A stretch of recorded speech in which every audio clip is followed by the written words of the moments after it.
Hi, Jeremy here, Damn Good Doctors Club. In today's video, we are discussing success problems, right? Now, what's a success problem? Well, and why is this important? Why does this matter to you as a health professional? Well, you need to be aware of this because success problems are what happens when we get what we want or what we think we want, and then we have a new set of challenges at that point.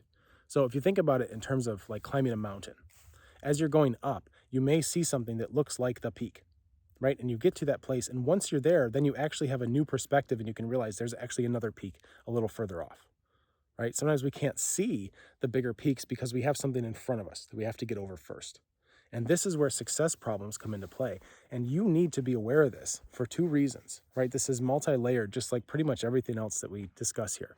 You have to be aware of this, one, for your patients, right? Because if you're doing your job correctly, if you have good processes, if you've developed clinical clarity systems and you have like algorithms in your head about how you're thinking about your medicine and you're getting good results with your patients, they're going to hit points where they got what they wanted or what they said they wanted.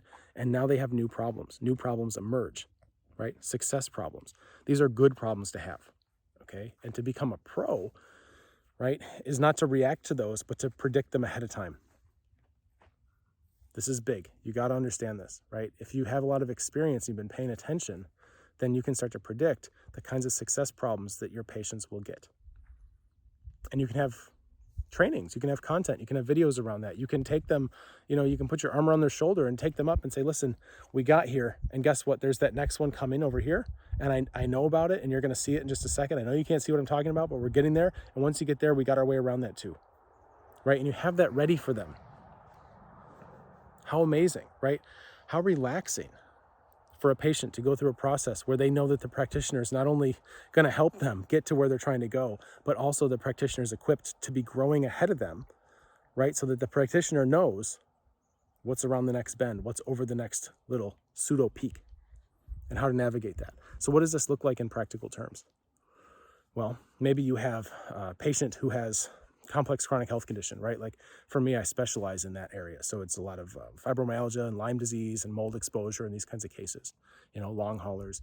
Maybe you're working with this type of population. And if you're not, just take this example and extrapolate it into your population, right? So if you have somebody who has complex chronic inflammatory condition and their quality of life is severely down, right? So now, for example, maybe they have low self-esteem. Okay, maybe they don't want to talk about it, but you know it. You can start to tell that that's going to be part of it. And as they start to get their health back, what then happens is now they need to keep it. They need to keep their health. And what that sometimes means is being able to stand up for themselves because there are some things that will hijack their health. So for example, okay, here, just real quick, there's 1,000 of these, but real quick, maybe they have a toxic relationship. There's somebody in their life that is borderline verbally abusive or is energy vampire, right? That kind of thing. So you can do all the work you want on their immune system and their inflammatory process, and you can run all the labs and you can do kill strategies and binders and all this stuff, right? Go nuts with your protocol. However, if every time they have to answer the phone and talk to that person, right, they get a flare up, then you haven't finished your job, right? So we need to be able to expand and say, okay, now that you're feeling better, let's keep you better. And now it's time for some relationship management. And here's how you do that in a clean way, right? Maybe that's outside your wheelhouse. Maybe you don't feel confident or competent, right? Coaching people on that. Great. Know who to refer to then at that point. Here's your success problem, right? Here's who we usually send people to once this becomes a thing. Or if you do feel confident on it, then now you have a program module, right? You've got a place for people to go to get help with problems that they didn't even know they were going to have. That's how well you've mapped out their journey. This is a sign of a professional, okay? And you're not going to know everything right off the bat.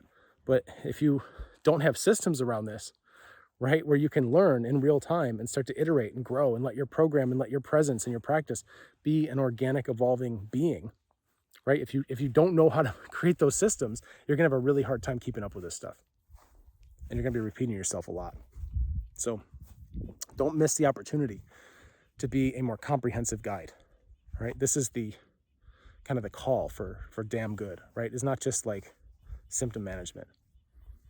That's just to get you in the door as a practitioner. You should be able to get symptoms down, for most cases. There's a higher calling for a lot of us where it's more leadership, right? It's more of a transference of intangible qualities that help people become different people, right? You help your patients transform into a new version of themselves that's not going to get sick again, right? You've changed their internal environment and landscape to a point where illness does not emerge anymore because you're dealing with a complex system. You're dealing with emergent properties, right? Symptoms don't come from nowhere. They have multifaceted causes. And if you can understand this, then you're going to take people on a whole different journey, right? And you're not going to be worried about competition and, oh, there's other practitioners or somebody else is using my secret binders or my herb formulas or whatever. It doesn't matter, right? Because you've mapped out a journey and your presence is felt in a way that there is no competition, right? And you will attract people, there's a hole there.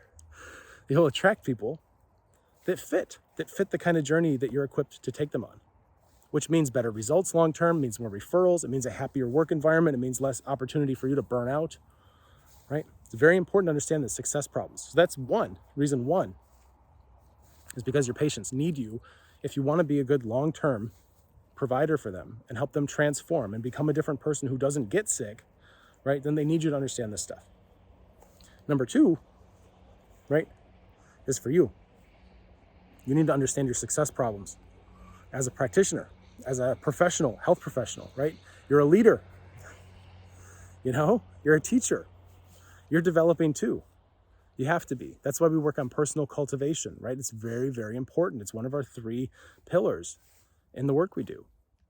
You have to constantly be growing, right? And there are ways to do this where it's not overwhelming.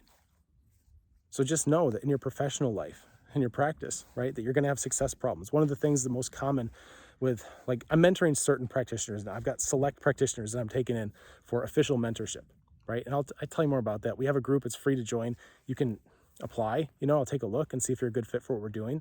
Even people who come in for free, they can ask me anything they want in there, right? And when I'm applying my perspective to your current problems, it's really interesting to see where you're at in that climb, right? Like, you can see where anybody is in that kind of practitioner development based on the kinds of questions they're asking. So what's your biggest challenge, right? One of the most common answers I get is, I need more new patients. I feel like my medicine is good, right? My processes are good.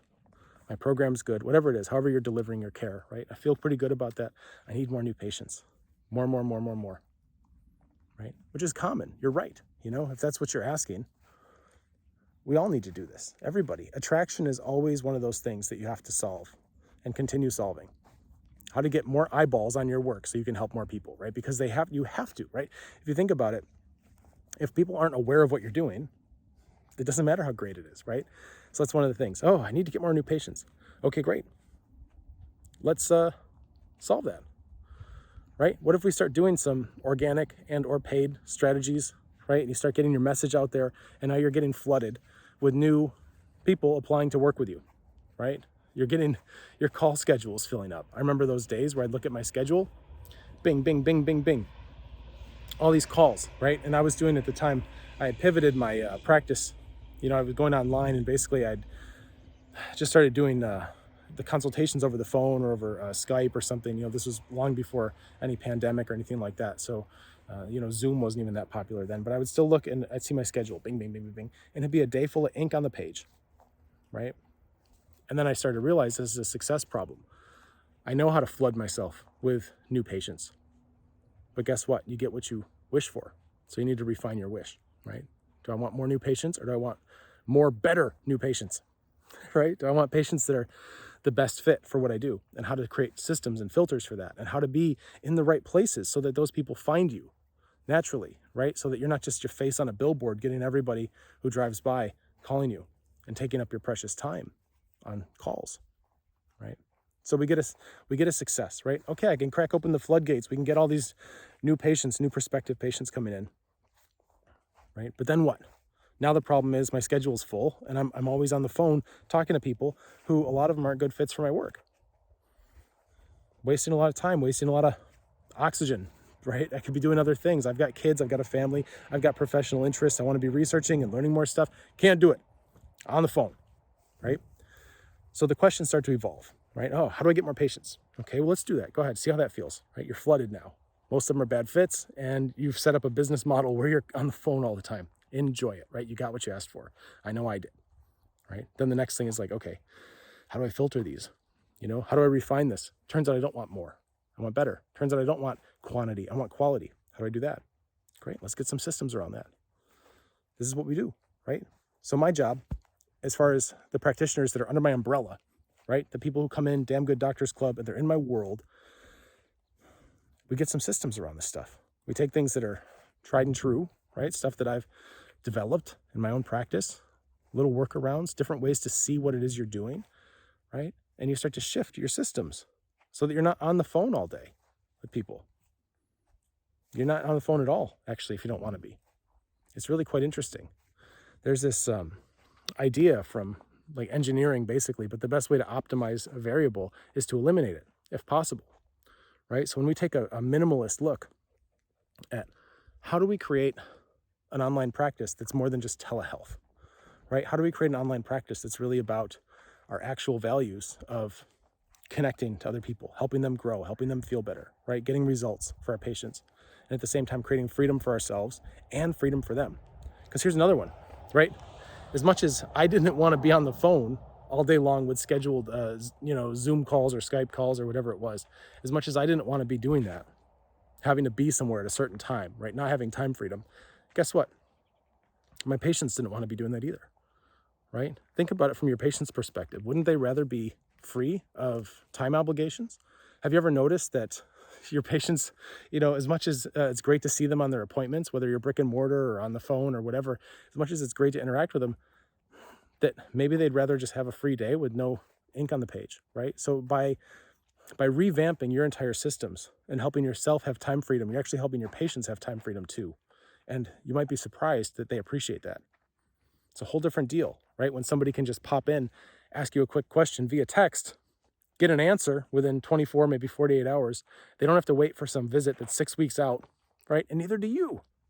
You can batch your time according to what's going on in the day. Like I said, I've got kids, I've got a family, and there's stuff I want to be doing, right? You can't always do that when you got a full page of ink. So when we're looking at this, success problems, right? Look at your own personal development, your own professional practice. Where are you getting stuck? What do you want, right? Imagine you got a genie lamp. You're rubbing it, the genie's coming out, make your wish, right? What kind of wish you make will tell me, right? I can know just by looking, it'll tell me where you're at. And it'll tell me what you don't know yet is coming. And that's part of my job, is to be ahead of you on that path and to say, listen, once this happens, here's this, and this are all going to happen next. What systems do we have in place to start to reduce that complexity, right? If you don't want to burn out, which I know I don't, right? I did it once before. It was bad. Okay. It was bad. So if you don't want to burn out, or you are burned out and you're trying to get out of that, right? It's very important to set up your future so that you're not going to burn out. There are very specific ways to do this. You have to match your values to the actual business model you're running. So there's a lot of things I'm very excited to share. I've been kind of quiet in terms of talking to colleagues and all that, but like I said, recently, over the last year or so, I've been doing more formal mentoring, and we have a group around this where you can come in. It's free to join, right? You do have to apply. I screen. I'm very careful about who gets in because we have a wonderful culture there. I don't want to mess around with that, right? So if your application looks good, I'll get you in as soon as I can. And you can come on in there. It's free. I got a vault full of videos that'll help you sort out your personal cultivation, right? Your clinical clarity systems, your fractal systems, right? These 3 pillars in terms of how to take your practice, which is, by the way, a living, breathing extension of you. Your practice it's an ecosystem. Once I realized that my practice is a living being, it's an organism, then I could start to understand the anatomy and physiology of it. And I could use my diagnostic skills I've developed for the human body, and I could start to diagnose the complex system of my practice, right? So that's what we do in the group. We get in there, we find out what's going on with you specifically. You can ask me anything you want. We've got lovely and vibrant colleagues in there too. It's, again, free to join, and I'm very selective. So take your time with the application and be thorough. I do have programs, paid programs. Mentorships are not cheap, obviously, right? I know what I'm doing. I'm very attentive, and I value that.